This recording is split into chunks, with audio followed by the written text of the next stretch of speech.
ما از امروز سفر مأموریتی پولس رو دنبال می کنیم که این دومین سفر مأموریتیه.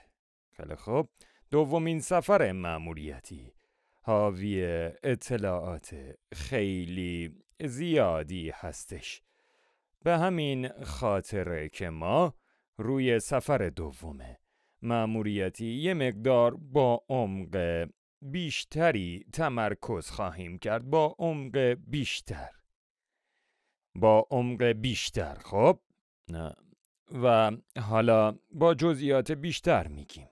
حالا دومین سفر مأموریتی همونطور که شما میدونید در اینجا در اعمال باب 15:36 تا اعمال باب 18:22 نوشته شده.